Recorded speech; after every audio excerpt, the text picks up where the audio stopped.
এই উম্মত তো এক নেকি দিয়া জান্নাতে যাবে। কয় নেকি দিয়া?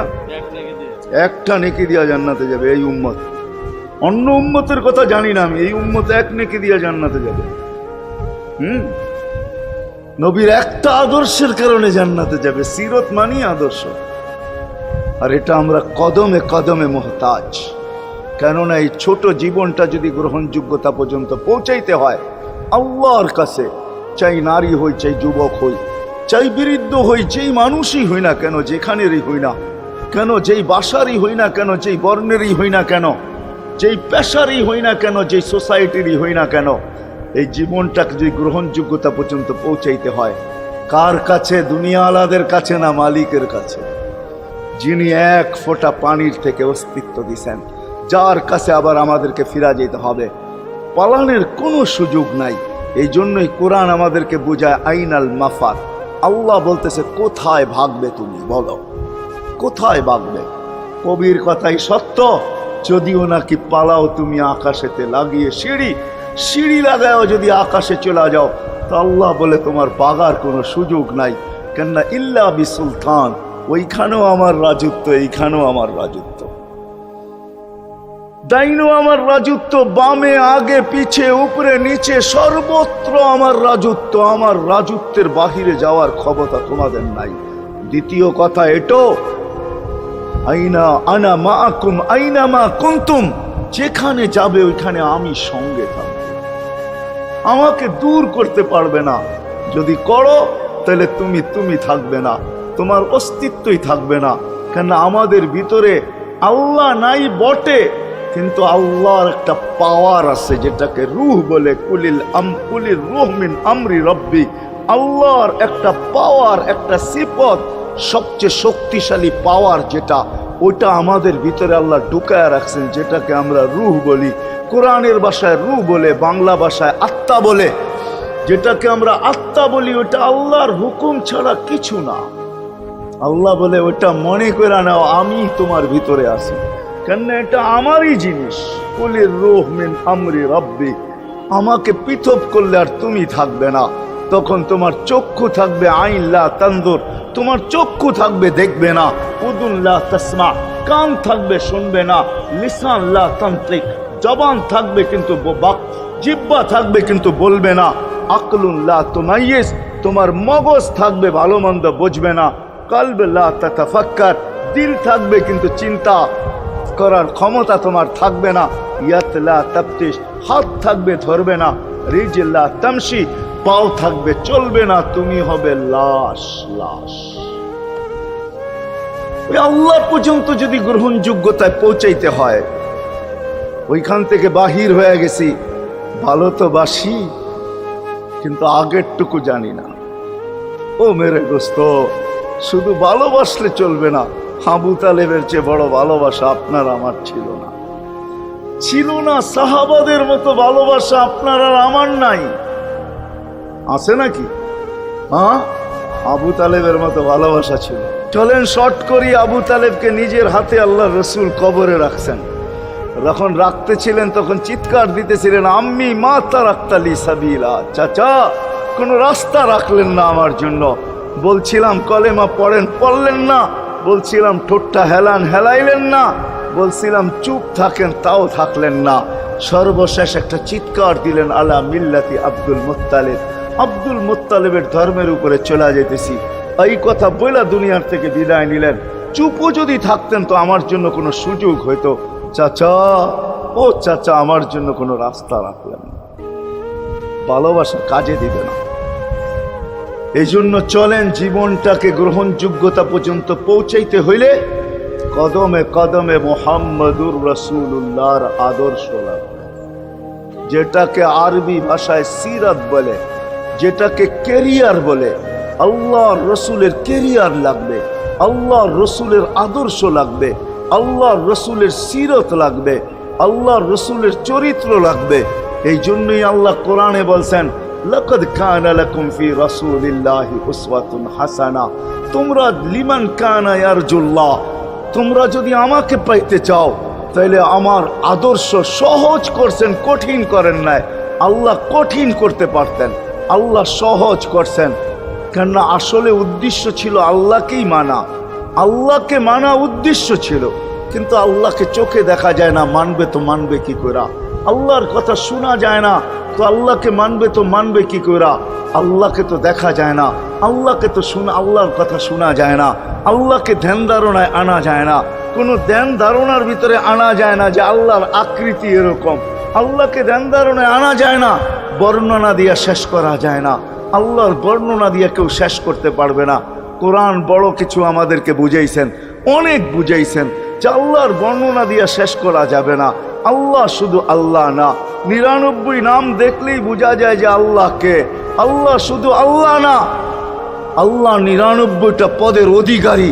বিদায় আল্লাহ ধরা ছোঁয়ার বাহিরে আল্লাহ মানুষ প্রশ্ন করতে পারে, আপনাকে মানবো তো মানবো কি করে, পাবো তো পাবো কি করে? তো আল্লাহ আসান করছেন যে আমার নবীর আদর্শের ভিতরে আমি লুকায়িত আছি। ফুলের ভিতরে যেরকম ঘেরান লুকায়িত থাকে, আমার নবীর আদর্শের ভিতরে আমি লুকায়িত। নবীর আদর্শ মানতে থাকবে, আমাকে পাইতে থাকবে। এই জন্যই রাসূলুল্লাহর আদর্শ দরকার, সিরাত দরকার, কেরিয়ার দরকার। আর কেন আপনি আদর্শ মানবেন না? জীবনটাই তো আপনার জন্য আমার জন্য ছিল, ঠিক না? চোখের পানি ছিল তো আপনার জন্য, চিৎকার ছিল তো আপনার জন্য, রাত ছিল তো আপনার আমার জন্য, দিন ছিল তো আপনার আমার জন্য। দুনিয়ার কোনো মুহূর্ত নাই যেখানে যে আপনাকে আমাকে ভুলে গেছেন, এমন কোনো মুহূর্ত নাই। আরশে যাইও আপনাকে আমাকে ভুলেন নাই। যখন আরশে গেছে আমার বিবেক বলে ওইখানে হারায়া যাওয়া দরকার ছিল। মুসা আলাইহিস সালামকে আল্লাহ আরশ থেকে নিজেকে দেখানোর জন্য তাজাল্লি দিছেন। শুধু তাজাল্লি, আকৃতি না, তাজাল্লি দিছেন। 40 দিন বেহুশ ছিলেন, 40 দিন, 40 দিন। অথচ বন্ধু দুইজনে পাশাপাশি বসা, কাবা কাউসাইনি আও আদনা ফাদানা ফাতাদাল্লা ফাআওহা ইলা আবদিহি মা আওহা, পাশাপাশি বসা আছেন। তীর ধনুক থাকলে আপনাদেরকে আমি দেখাইতে পারতাম কতটুকু কাছে হয়েছিল। এরকম কাছে হারায় যাওয়া দরকার ছিল। আল্লাহ যখন জিজ্ঞাসা করছেন কি চাইতে আসছেন, আসআলুকা উম্মতি, এইখানে উম্মত চাবো না তো আর চাবো কি? এই সুযোগ পাবো আর পাবো কখন? এই টেবিলে উম্মত না উঠলে উঠবে কোথায়? এরকম কাছে হব তো হব কখন? এত কাছে পাবো তো পাবো কখন? এত কাছে হব তো হব কখন? এরকম পরিবেশ হবে তো হবে কখন? আপনি এরকম খুশি আবার হবেন তো হবেন কখন? আপনি আমাকে ডাইকা নিয়ে আসছেন, মেহমান বানায়া, আপনি মেজবান, উম্মত চাই। আল্লাহ জিজ্ঞাসা করছে এইখানে উম্মত?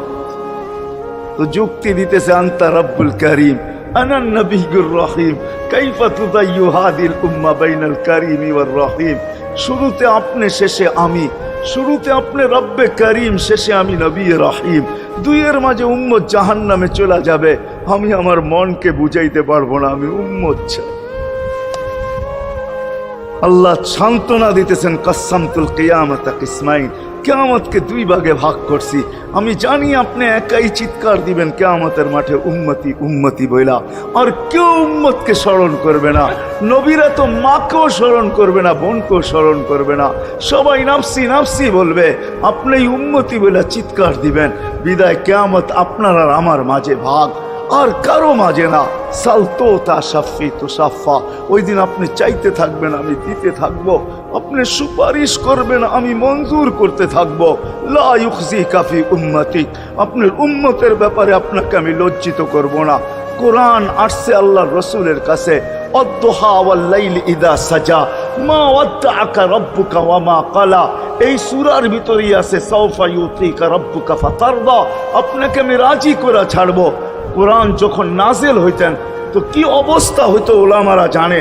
আল্লাহ রসুল ঘামতে থাকতেন, এতটুকু কষ্ট হইতো। কখনো কখনো বলতেন কাদার রু আইয়া খরুজ, মনে হয় আমার রুটা বাহির হয়ে চলে যাবে। ওই কষ্টের ভিতরে জিবরিল যখন সাউফা ইউতিকা রাব্বুকা ফাতারদা পড়তেছিল, ওইখানেই থামায়া দিছে, জিবরিল থামো। বলছে কেন? সূরা এখনো শেষ হয় নাই।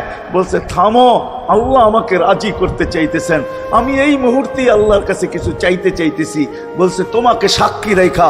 বলছে কি চাবে? তো চিৎকার দিয়া বলতেছে ইলাহি লান আরদা, ইলাহি লান আরদা হাত্তা ইয়াকুনা ওয়াহিদ মিন উম্মতি ফিন নার। ও মাবুদ, ও এলাহি, ও আল্লাহ, এক উম্মত জাহান্নামে থাকা পর্যন্ত আপনার উপরে রাজি হব। আল্লাহ, এক উম্মত থাকা পর্যন্ত রাজি হব না।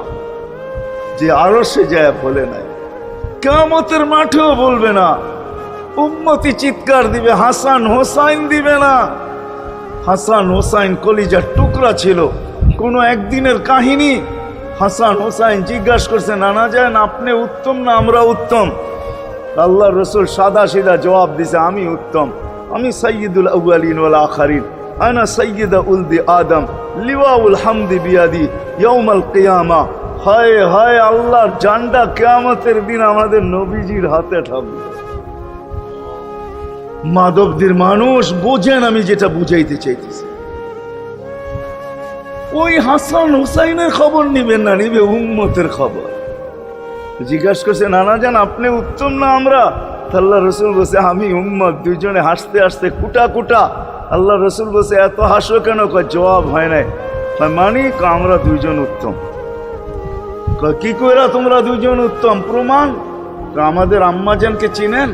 তা আম্মার পরিচয় দিয়া বলতেছে, উম্মুকা লাইসা বিশাই, আমাদের আম্মার সামনে আপনার আম্মা কিছুই না। আমাদের আব্বাকে চিনেন?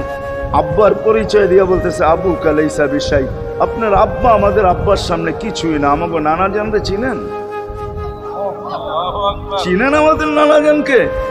আমাদের নানা জানের সামনে জাদ্দুকা লাইসা বিশাই, আপনার নানা জানের তো মানুষ নামই জানে না। অনেকে আছে এখানে আল্লাহ রসুলের নানার নাম জানে না। জানেন? জানে না। আপনার নানার নামই মানুষ জানে না। আমাকে নানা জানকে চিনেন? তো দুইজনকে উঠায়া কোলে নিয়ে চুমা খাইতেছেন আর বলতেছেন, তোমরাই উত্তম, মাইনা নিলাম। হায় হায়, ও মাধবদীর মানুষ যে কিয়ামতের মাঠে বলতেন, যে দুনিয়ার থেকে যখন বিদায় নিতেছিলেন, হায় হায়, মালাকুল মউত যখন অনুমতি চাইতেছিলেন, বুকে হাত রাখবো কি রাখবো না, তো বলছে অনুমতি দিব। আইনা আখি জিবরিল, আমার ভাই জিবরিল কোথায়? তো বলছে, দেখা আসছি ফি সামাইল উলা, প্রথম আকাশে। একটু পরে উনি সালাম দিয়া ঢুকছেন, ওনার চোখে পানি ছিল। তো বলছে, আপনি কাঁদেন কেন? বলে, আজকেই এলপিআরে চলে যাব, আর কোনোদিন ওহির বাহক হয়ে জমিনে আসবো না। আপনার পরে কোনো নবী নাই, কোনো রসুল নাই, আমারও ওহির কাজ শেষ। ওহির সুবাদে কখনো কখনো নৈকট্যময় জায়গায় চলে যেতাম, আজ থেকে আর যাওয়া হবে না। আমার চোখে পানি। দীর্ঘ ১.৫ লক্ষ নবী, ৩১৩ জন রসুলের কাছে আমি নিয়ে আসছি। আজকে শেষ দিন, এই জন্য চোখে পানি। তো উনি উল্টা প্রশ্ন করছেন, আপনার চোখে পানি কেন? জিবরিল মালাকুল মউত দাঁড়ায় আছে, অনুমতি চাইতেছে বুকে হাত দেওয়ার জন্য। এখনো এক প্রশ্ন বাকি। বলছে, সেটা কি? বলে, ফামান লিবাদিলি উম্মতি। অথচ ৯ ঘরে চুলা জ্বালানোর মতো তেল ছিল না। খাওয়া তো দূরের কথা, বাতি জ্বালানোর তেল ছিল না। আম্মা জান আয়েশা রাদিয়াল্লাহু তাআলা আনহা বলেন, যদি তেল থাকতো তো খিদার তাড়না এতটুক ছিল, আগে তেল পান করে নিতাম। হাদিস উঠায় দেখেন, লেখা আছে ৯ ঘর ছিল, ৯ ঘর। হাসান হোসাইন ক্ষুধার্ত ছিল, আলী ফাতেমা ক্ষুধার্ত। কারো জন্য কোনো চিন্তা নাই যে আমার পরে আমার ৯ ফ্যামিলির কি হবে, হাসানের কি হবে, হোসাইনের কি হবে, আলীর কি হবে, ফাতেমার কি হবে। যেই সময় চাইতেছেন ওই সময় বলতেছে, জিবরিল আমার পরে উম্মতকে কে দেখা রাখবে? লানত আমাদের জিন্দেগির, লানত আমাদের জিন্দেগির উপরে। এমন জিন্দেগির থেকে জমিন ফাইটা মরা যাওয়া উচিত। আমি তো মাঝে মাঝে বলি, আমাদের জমিনটা উল্টায় যাওয়া উচিত। যে মৃত্যু সময় বলতেছে, আমার উম্মতকে কে দেখা রাখবে? জিবরিল ছুটা গেছেন, ছুটা আসছেন। আল্লাহ জবাব পাঠাইছেন, লা আতরুকু উম্মাতাকা ফারদা ওয়ালা ওয়াহদা। বন্ধু চলে আসেন, আপনার উম্মতকে আমি দেখা রাখবো, আমি দেখা রাখবো। হায় হায়, সবাইকে সালাম দিছেন একবার বা দুইবার, সবার দুরুদ পড়ছেন তো আল্লাহ একবার বা দুইবার, সালাম পড়ছেন কোন নবী রসুলের উপরে একবার কি দুইবার। আর বন্ধুর সালাম প্রতি জুমা ইমাম আছে, খতিব আছে, ইমামরা একটা আয়াত পড়ে কোরআনের, ইন্নাল্লাহা ওয়া মালাইকাতাহু ইউসাল্লুনা আলান নবী ইয়া আইয়ুহাল্লাযীনা আমানু সাল্লু আলাইহি ওয়া সাল্লিমু তাসলিমা। এই আয়াত আমাকে অনেক কিছু বোঝায়। ইমাম ওলামারা, আলেম ওলামারা বলবে এই আয়াতে আমাদেরকে দুরূদ পড়ার হুকুম দিছেন, আমিও বলবো দুরূদ পড়ার হুকুম দিছেন, কিন্তু আমার প্রশ্ন আছে এখানে। আমার প্রশ্ন, আল্লাহ আমাদেরকে পড়তে বলতেছেন, ঠিক আছে, আমরা কয়দিনই থাকবো আর কয়দিনই পড়বো? একদিন তো আমরা মারা যাব, তো আপনার বন্ধুর উপরে দুরূদ কে পড়বে? আল্লাহ বলে, বেওকুফ, দেখোস না ফেরেশতাদের নাম নিছি, ফেরেশতারা পড়বে। আমি যদি আল্লাহকে উল্টা প্রশ্ন করি, একদিন তো ফেরেশতাও থাকবে না, মালাকুল মউত মারা যাবে। আপনি আরশের নিচে লিখেই রাখছেন, ইন্নী কাতাবতুল মাউত আলা মান তাহতা আরশি আল্লাযী হাইলা ইয়ামুত ফাহুয়া ফাওকা আরশি। আমার আরশের উপরে যে সে চিরঞ্জীব, যে নিচে আছে, তাকে মৃত্যুর স্বাদ পান করতে হবে। একদিন তো ফেরেশতা মরে যাবে, আমাদের নবীজির উপরে দুরূদ কে পড়বে? আল্লাহ বলে, গণ্ড মূর্খ, তুই দেখোস না প্রথম আমার নামটা আল্লাহ লেখা আছে, ইন্নাল্লাহা, আমি আল্লাহ পড়তে থাকবো, আমি আল্লাহ চিরঞ্জীব, আমার বন্ধুর দুরূদ কখনো বন্ধ হইতে দেই না, আর দিব না। হায় হায় হায় হায় হায়।